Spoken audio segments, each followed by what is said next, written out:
morning, everyone. Morning. I'm Sage Cole, and it is August 5th, 2019, and I'm here to offer a lecture this morning about the first commandment. I was very happy to call dibs on the first one. First things first. First things are often the most important, setting the tone. As I mentioned in chapel this morning, the Lord's Prayer has a similar movement as the commandments, speaking about kind of the greatest things first. And the greatest thing first, of course, is the Lord. I am the Lord your God. And as I often think in spirituality and in our lives, there's a lot of different tenets that if we could just do that one thing, we might not even need all the rest. I don't know. We can continue to talk about that as we go through the week. But if we could do this first commandment fully and completely, and Swedenborg reminds us that this commandment rests and lives in all of the other commandments, then we would get it.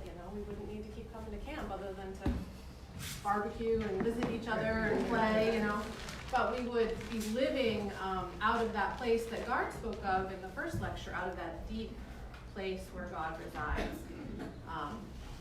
And that deep place would be fully in this love of the Lord and love of one another. So we're going to go through the first commandment, and as you can see, the commandments sometimes are very simple, only one line, but the first commandment has a whole kind of paragraph connected to it. And really, it contains within it a lot of different dimensions. So we're going to go through these line by line. So the commandment begins, I am the Lord your God. And I've been thinking about how the Lord comes out and says, I am the Lord your God. I am your God. It's sort of like, I am your father. I am your mother. There's no question here. It's not saying, can I be the Lord your God, or will you accept me as the Lord your God? It's saying, no, I am the Lord your God. This is a statement of our Creator. We are the created. And when Swedenborg starts to dig this commandment apart and look at the inner sense, he speaks about how this first line sets the tone of the Lord's divine humanity. And that this divine humanity, I love this term, must reign universally in us. Reign universally in every aspect of our lives, and every aspect of the goodness and the truth that we profess or believe. So it brings up the question of what, for each of you, for each of us, what reigns universally within us, within each of us? What is present in all of the ideas that we have in our thoughts and our desires?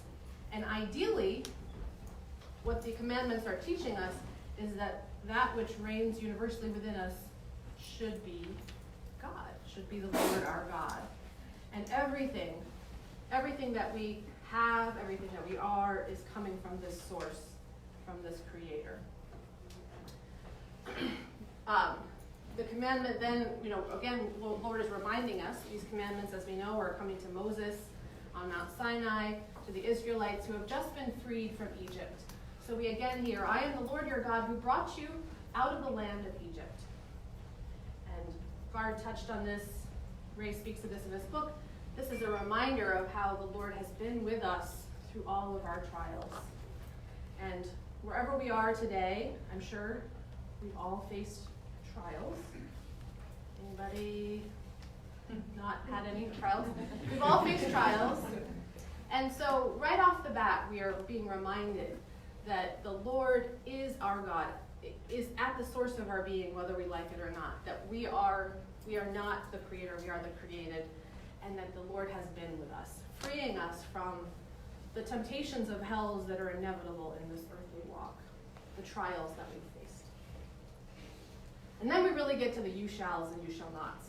You shall have no other gods before me.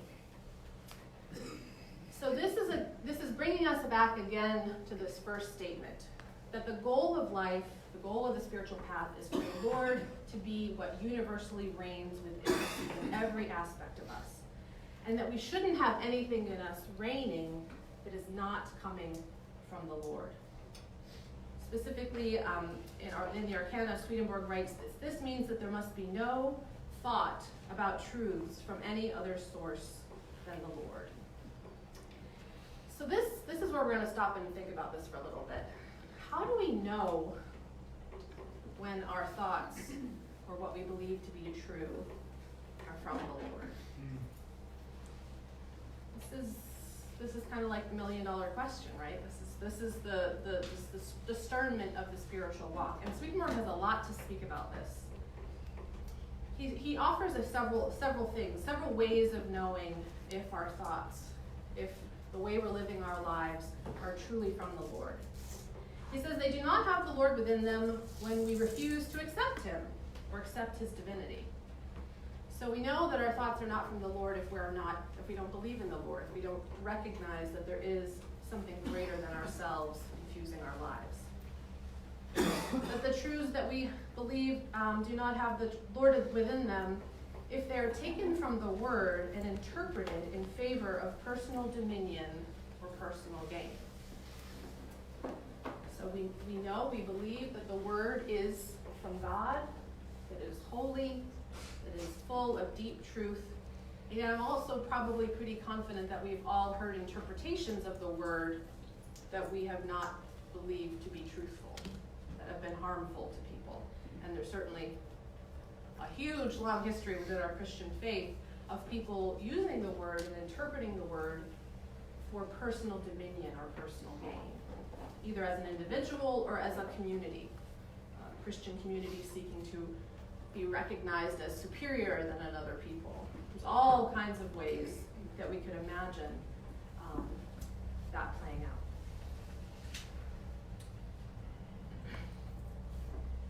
So truths become, because they come from the Word, everything that comes from the Word has truth within it, and yet they are not truths when they are interpreted wrongly and thereby perverted.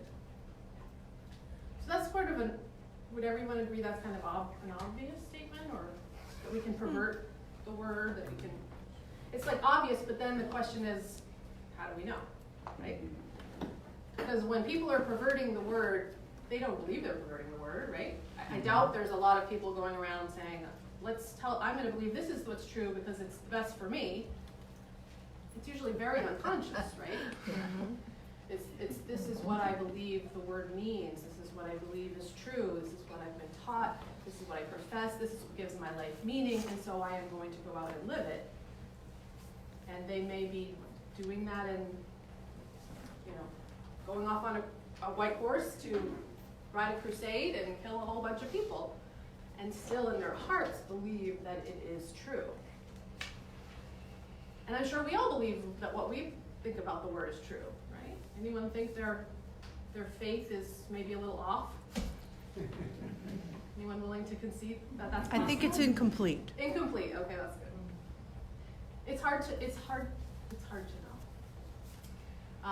But it's important to know that it's possible. And Swedenborg brings out the two passages that we hear in the Gospels, where Jesus said, "If anyone says, 'Behold, here is the Christ,' or 'there,' do not believe it, for false Christs and false prophets will arise, and they will show great signs and wonders so as to lead into error, if possible, even the elect." And from Luke, "See that you are not led astray, for many will come in my name, saying, 'I am he,' the time is near, therefore do not go after them." So this spiritual walk, this walk of the Christian life, the walk of the spiritual life, to turn to the Word, to seek the truth, is not without its pitfalls. And we're warned of those pitfalls early on, even from Jesus himself. Truths which come from the Lord never cease to be truths from the Lord in their inward form. But truths which do not come from the Lord appear to be truths only in their outward form, not in their inward form. For inwardly they're either empty, false, or evil. My sense is a lot of this is touching on what Gard was kind of bringing us to, this inner place beyond feelings, beyond thoughts, beyond our actions, where God resides. And I take this statement from Swedenborg to say that truth is always going to be true in that place. If something is really true, it's never going to be contrary to that space where God resides. And yet, truths that are that don't have that truth in here, they may look really nice, they may look really good from the outside, they may get us where we need to go, but eventually, and my sense is future generations will start to recognize, maybe you didn't get that one quite right. Because that's not resonating with the deepest part of my heart. But again, this is all really subtle stuff. How do we know? And this is where I get to read almost one of my favorite passages from Swedenborg, because I think he gives us a really, really good clue for figuring out, for trying to discern for ourselves whether or not the truths that are leading us are actually, in fact, from the Lord. And this is a description of the next life. He says, in the next life, when anyone speaks there, others perceive plainly what lies concealed in the words he utters, such as whether inwardly it is closed or open, and also what kind of affection there is within. If there is an affection for good, it is inwardly soft. If there is an affection for evil, it is inwardly hard. With the angels of heaven, the whole content of what they say is open all the way to the Lord. This is not only clearly perceived to be, but is audible from the softness of their speech, indeed from the particular nature of its softness. I don't know about you, but I find that to be the most helpful advice I've gotten from Swedenborg about how to discern whether something is in fact true, whether some ideal, some value, some goal that I hold in my life, some understanding of doctrine, if that is in fact true in the deepest place, if that is in fact a truest representation to us right now, when we know that everything we see of the world, everything that we perceive is really just an appearance, that none of us are kind of looking God straight in the face and getting the final answer. So it's all an appearance. So I don't know that we ever get, the complete, I don't think anyone on this planet has kind of the complete truth and can hand it to you in a book.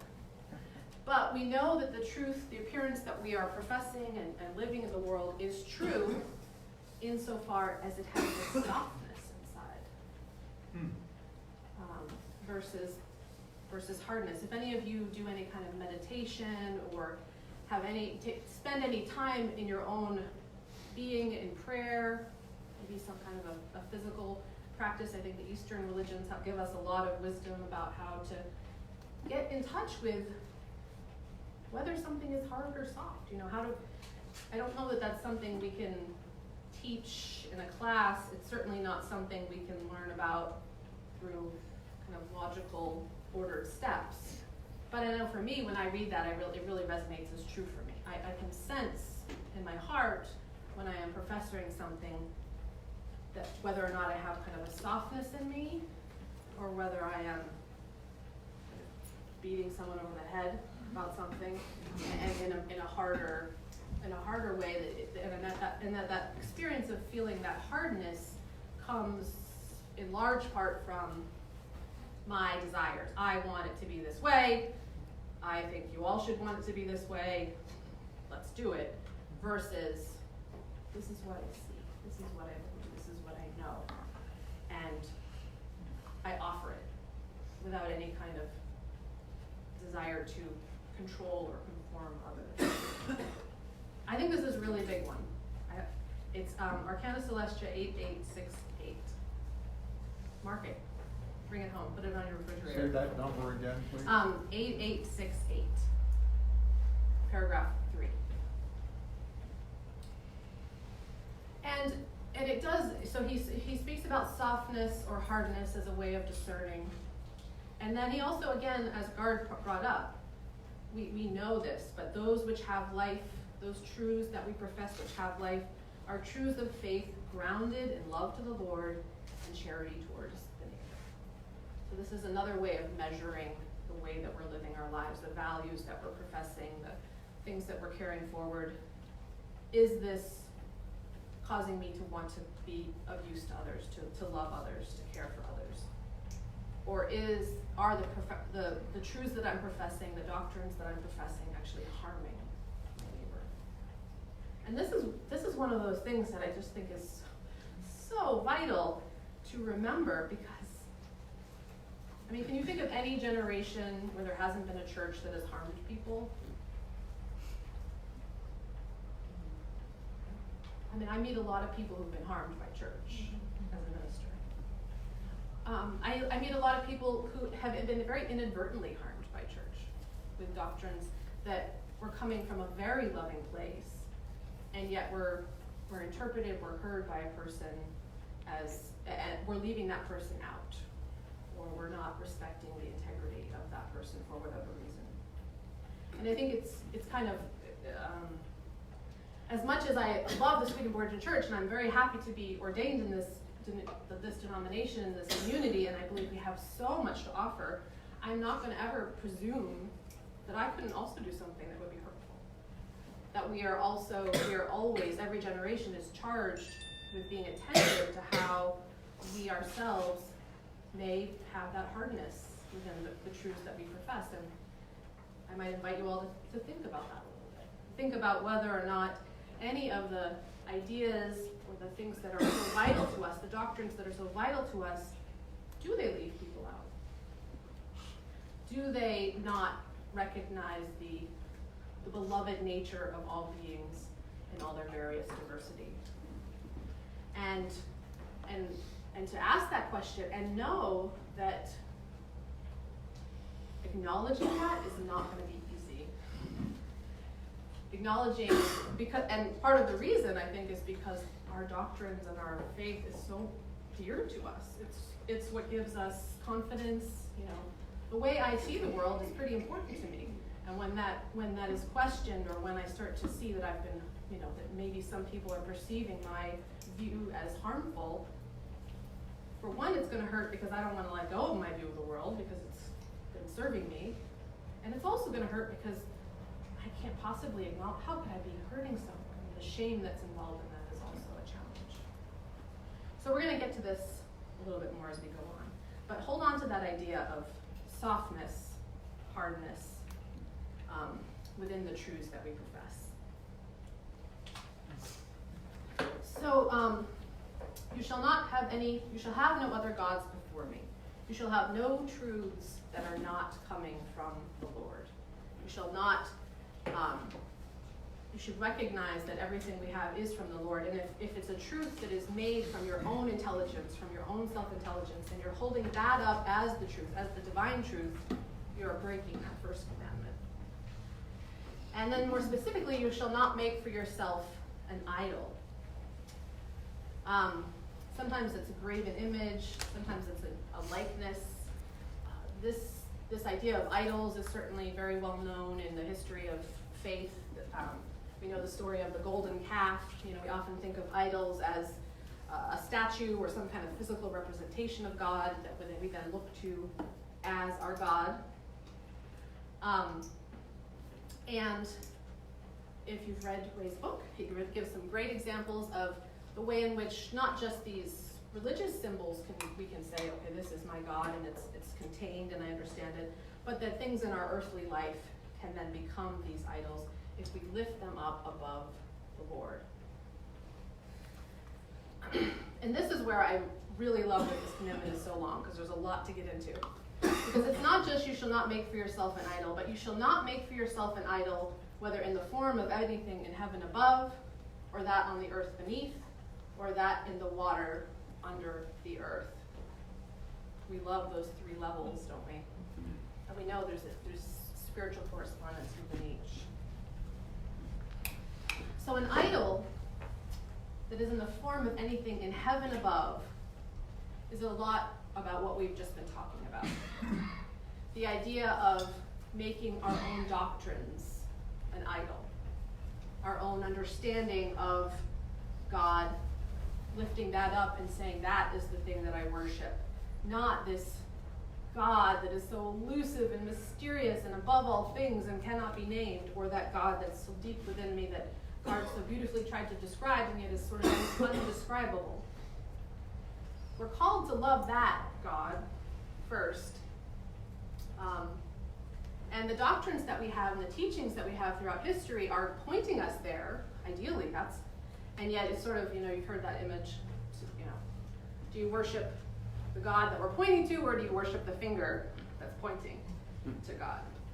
And that's a great metaphor for falling into this temptation of making an idol in the form of something from heaven above. This is a resemblance of those things which are from God is produced when people speak God's truth with their lips and also perform the kinds of deeds which have been commanded by God, and in so doing lead others to believe that they are governed by what is good and true, when yet at heart they think in a completely different way and are intent only on what is bad. Such people are pretenders, hypocrites, and deceivers. And which are and idols particularly, which are in the heavens above, means idols that exist in spiritual light.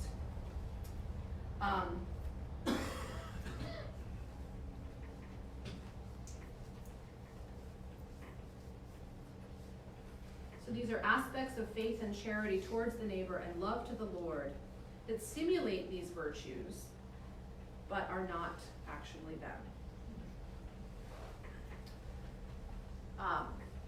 Again, I think if we want to take a perusal through the history of Christianity, if we want to just peruse around today and all of the different groups that exist, or if we just want to peruse around in our old books on the back shelf, you may see different doctrines, different fingers pointing to God that, in fact, at this point in time, when we look at that finger, we see it as a perversion. We see it as not pointing to the God that we know in our hearts, or that we believe to exist above us.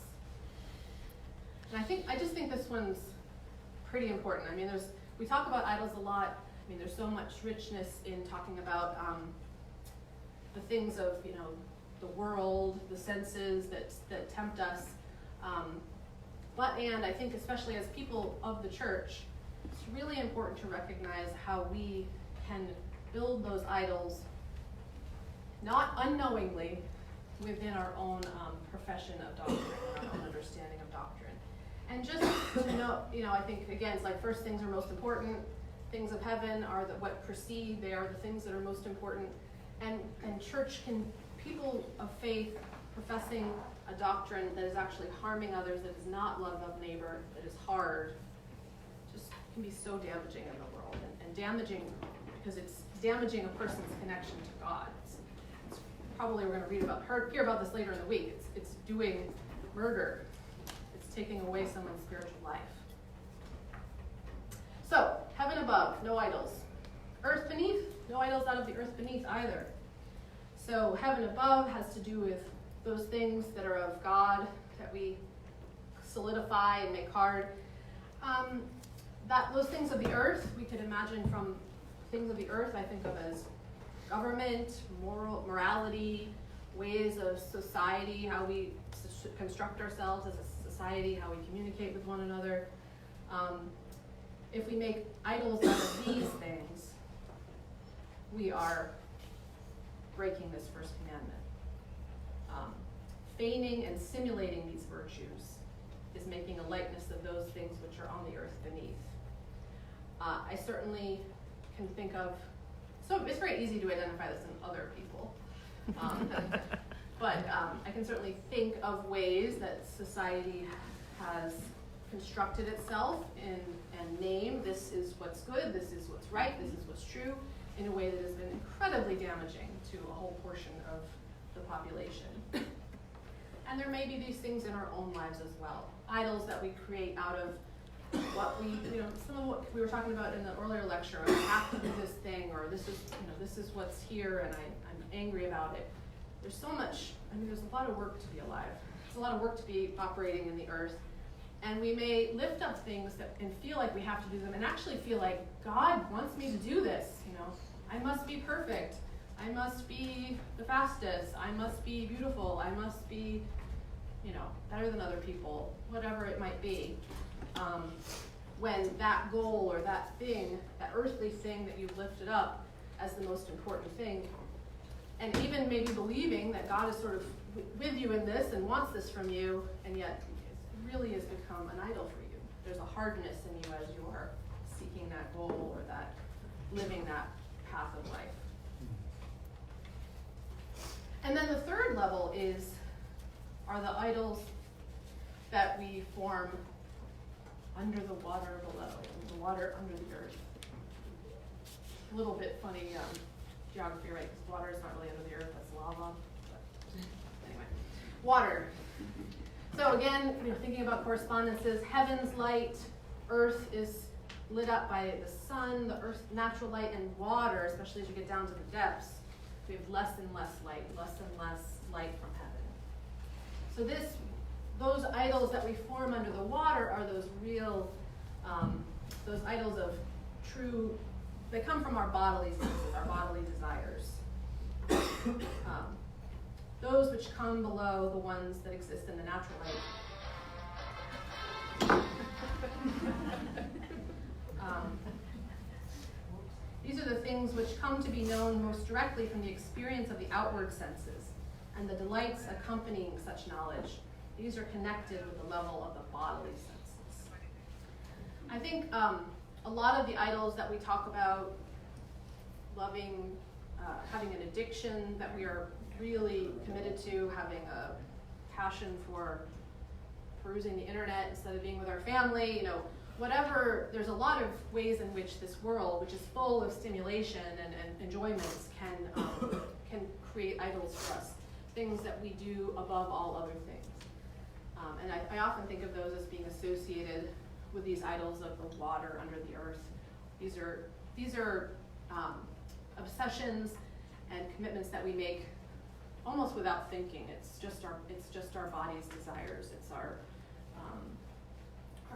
lowest selves are giving in to an impulse to put something above God, put a substance or a possession or an individual person or whatever above the Lord. And this can be, I think of if you're below the water, you're drowning. So sometimes these obsessions they come from our lower senses, and they also kind of take over our lower bodies. They can destroy our bodies. And which is perhaps one of the reasons these are the ones we often talk about the most, because they are apparently the most destructive to our physical person. Whereas those things that are idols of the earth or heaven maybe are a little less physically present. And yet I would say they are not less important or less harmful. So then the last line, and there is a little more about God being jealous, but I'm not going to go into that. So this is the last line we're going to look at this morning. You shall not bow down to them or worship them. So you should not make for yourself an idol, and you shall not bow down to worship them. This is we've already looked at this a little bit, because worshiping an idol is an idol because it's something we worship. So we've already talked about that a little bit. But Swedenborg brings a wonderful emphasis on this last point that I think is really important. Because, again, we're dissecting in very subtle ways how do we know something is true? How do we know something's from God? How do we know what worship is? What does it mean to worship? And what does it mean to bow down to an idol? And then also, what does it mean to worship God? And Swedenborg uses these two words. He says humility and submissiveness are the essentials of worship. Which when you say that, humility and submissiveness are the essentials of worship, you realize why idol worship is so dangerous. Because to be humble and submissive to the Lord is the ideal of the spiritual life. That's surrender. That's trusting in that God at the center of our being, that God, the Creator, that trust, that humility, that submissiveness leads to a powerful life and a full life where we're able to love others and we're able to love the world and we're able to love ourselves. That kind of humility and submissiveness is beautiful. And yet if we're humble and submissive to any of these idols, we really are lost. Mm-hmm. If we're humble and submissive to any of these idols, then everything else, we're cut off from everything else. We've given ourselves completely. Worship in a way is about giving yourself completely. And we are called to give ourselves completely to the Lord, but if we give ourselves completely to anything less than the Lord, then we are not embracing our full humanity.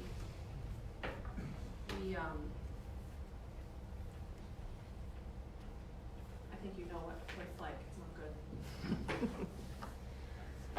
And he just writes beautifully about this. I'm going to read a little more. So the reason why divine worship is meant is that humility and submissiveness are the essentials of worship. For without them, worship is not worship. Only bodily actions, which are an imitation of those made by people engaged in true worship. Such actions have no life at all in them. Life from the Lord flows only into a humble and submissive heart, since it is fitted to receive. It is fitted to receive because when a heart is truly humble, no self-love or love of the world stands in the way.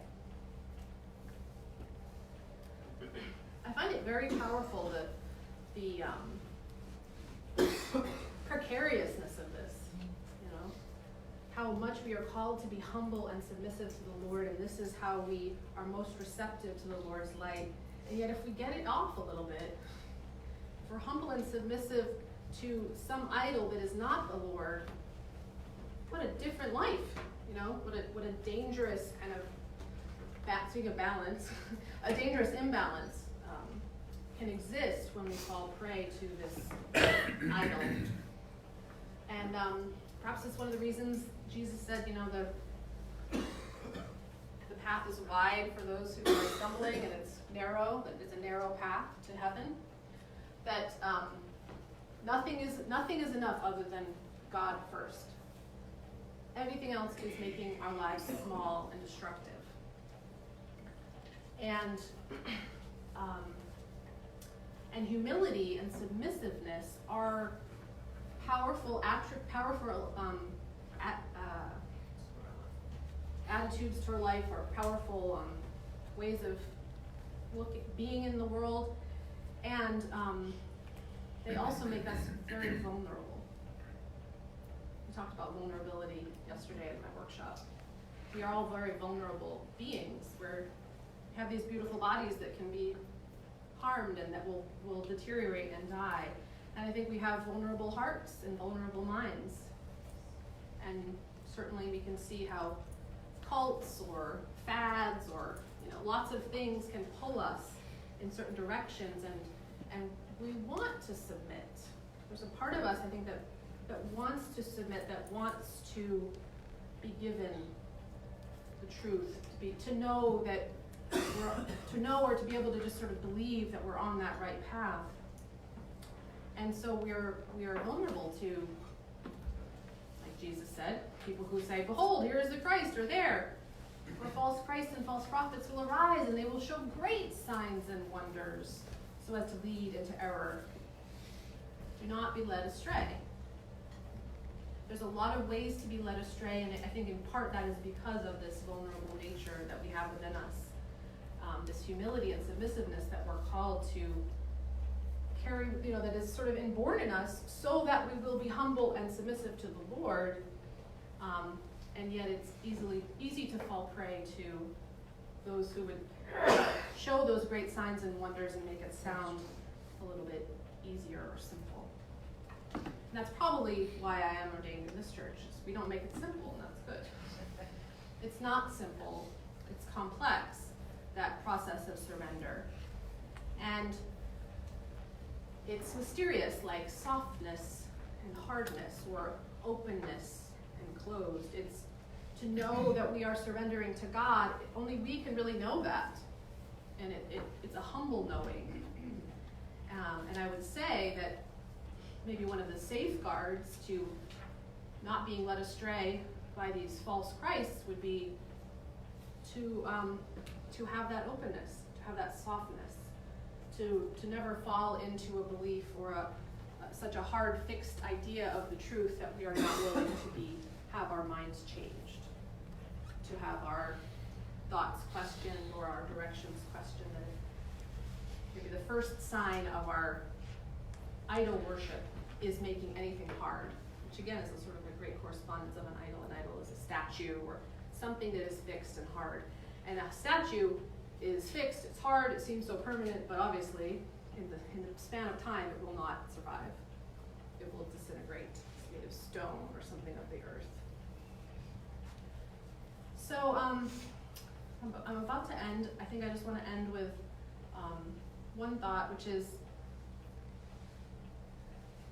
I don't know how you're taking all this. You're very quiet. So I don't know if this is resonating with you. I don't know if it necessarily feels scary to you. I know as I've been thinking about this, sometimes can feel a little scary. You know what I'm saying? It's all this precarious thing where we're either loving the Lord or we're giving ourselves over. I think it's precarious, but I also think that's why we have all the other commandments, and it's why we have forgiveness. And I think the truth is we all do this. It's not like there's a few people out there that are making idols and we shall shun them. I think the truth is we all do this, and that's why the Lord tells us not to, you know? The commandments are not there because people aren't doing those things. They're there because they are doing them. So we do this, and we can be forgiven for doing this. We can stop doing this. We can smash those idols. We can come back to that God at the center and God high above. We can come back to that softness, that soft place.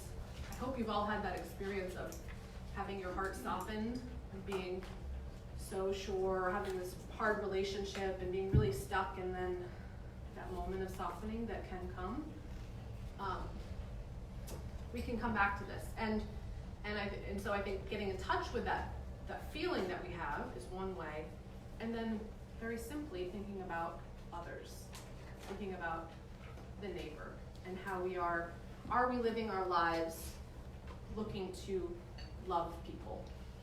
And are there people that we are not loving? Are there people that we can't accept, or people that we see as somehow outside of the family of God? And that might be a clue that something has gotten hard in your perspective or your belief. And so those are the two things, that we all do it, we can always come back, and yet, and also I guess the third is I don't think coming back is easy. I think coming back is a gift from God, and I think we are given those moments of softening. But certainly when I think about churches or denominations seeking to change, or people or groups, nobody wanted to follow Susanna around the room yesterday. Mixing things up, shifting the way we see things is hard and painful work.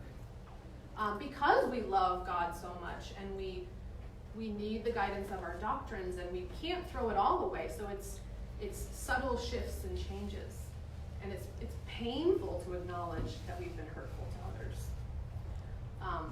But I would say that's growing in our ability to love others is kind of why we're here. So even though it may be hard, it's worthwhile. So I'm going to stop there, and we have about 10 minutes for comments and questions. Ken? I've just been having a few little things I'm realizing as you're talking about this, and I think that the motivation for these idols that people worship, it's coming from the same place as worshiping God, because you're looking for fulfillment and happiness, and you keep going back to how that that true source is soft, and when you get these idols, they're hard and they're contained, and I would say another word for that is finite. And that's a way maybe you can tell if it's an idol is it's finite. Like the easiest example I can think of is people I know that are obsessed with making a certain amount of money. And so they're like, okay, when I get to this amount, then I'm going to be happy. Right. Then I'm going to be fulfilled. But you never are, because that's finite. And when you find that true source, it's infinite. Yeah. So that might be a way to. Thank you. Susanna, and then all right. I want to lift up on the very first one when the Lord says, "Who brought you out of the land of Egypt?" The Lord did not bring one person out of the land of Egypt. All of these yous, it's the tribe. It's all of us as groups. And I'm so reminded how when we have an idol, it's not just up to us to figure out what it is. We can listen to other people. And Evelyn brought this up the other day, just how easily, when we see something in somebody else, probably it's something in us. That's why it's bothering us in somebody else. But the idea that we can listen to the Lord speaking through other people, and that's why we need each other to give us a reality check and maybe have a conversation about, well, where is that coming from? And that we so need each other that the you is communal. It's not, and that's what in the doxology that we sang on Sunday, praise God within, among, and above. All three are important. Right. I want to stand up for this because this was so important to me. Is it Gary? Greg. Greg. Well, in church yesterday, when Greg was playing that banjo with the others, it felt to me like the little church in the Wildwood. And some of you know that that song in that group. And so we went over to the flea market, and there were these CDs, and I got the CD, Little Church in the Wildwood, and started playing that, and the song that came on was Come Home, Come Home. You know that? It is Come, and how does that go? How does that, anybody remember that line? You who are sinners, come home. Come home, come home. I just love that. And when you said, smash those idols, come back to that soft place, that song came back to me, Come Home. And I remember when I was very hard as a young father, and Star would touch my arm and say, just softening me. And like Garth was saying, with the journey of life, it is from that hardness of heart to that softening. So that whole thing about softening, that really is a discernment. Thank you. The next line of that song is actually softly and tenderly. Oh. Jesus is called. That's it. Wow. George? Well, Sage, as you were making your presentation, a quote from the writings came to mind, and I want to ask, not you, but the group. Do any of you know in the Arcana there's a thing that's called the law of retaliation? Do you know that quote? Nope. That which we wish upon another comes back to us. If we wish them well, that wishing them well comes back to us.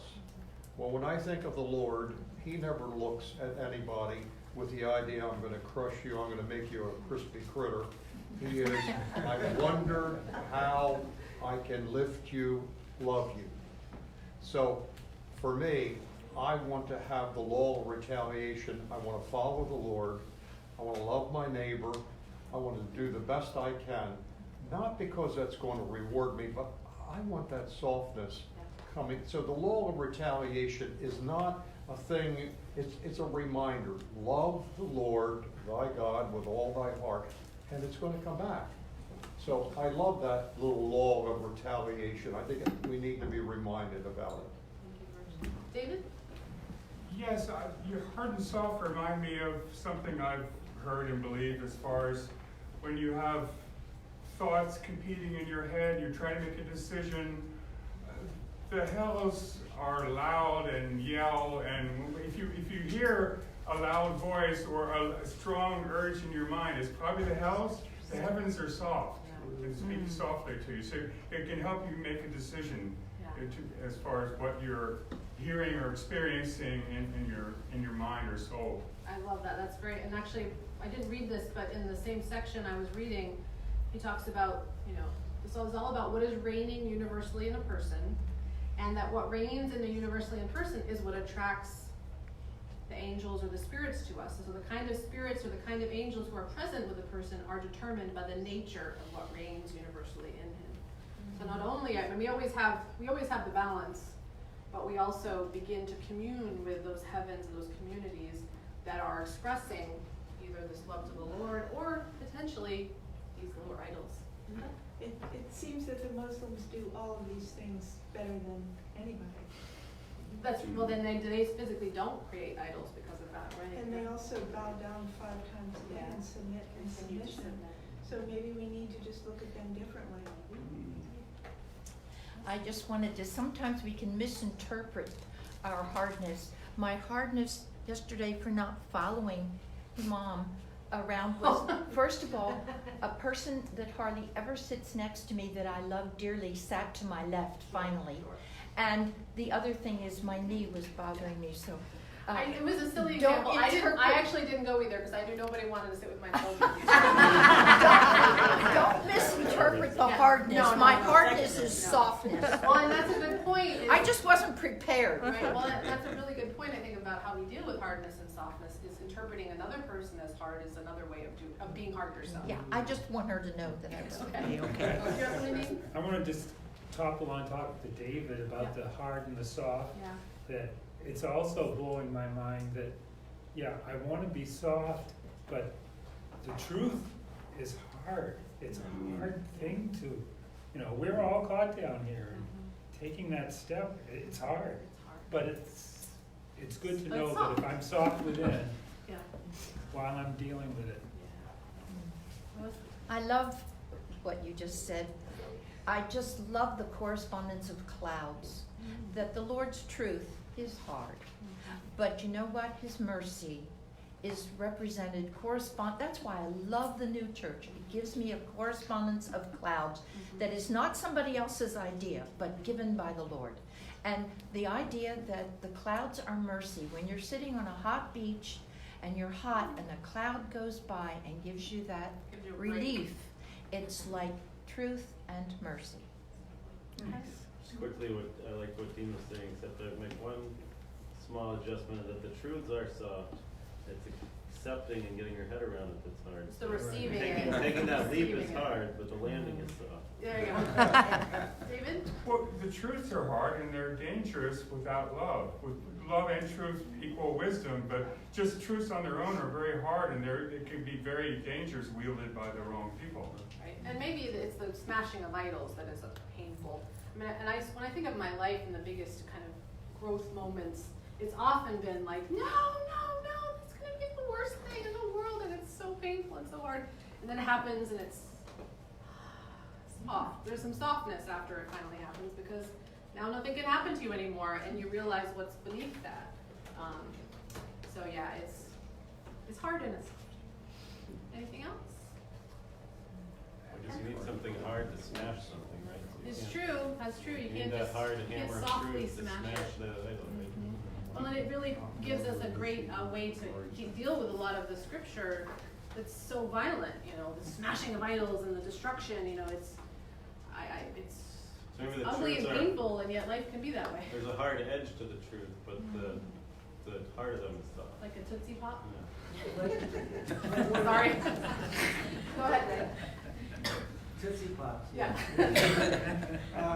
So one of the most concrete examples, of course, is the woman caught in adultery, and all of the people had these hard rocks of truth in their hands, ready to condemn her, because they were right in the sense she committed adultery. But then when Jesus said, "Let he who is without sin cast the first stone," Jesus brought the mercy in. And we use that in our first edition of Rise Above It. We had a footnote from Swedenborg at the bottom that said, "Truth without good is falsity." That was an extreme way to put it, but it was like a wow. Thank you so much, Ray. Well, that's a good one to end on, and thank you for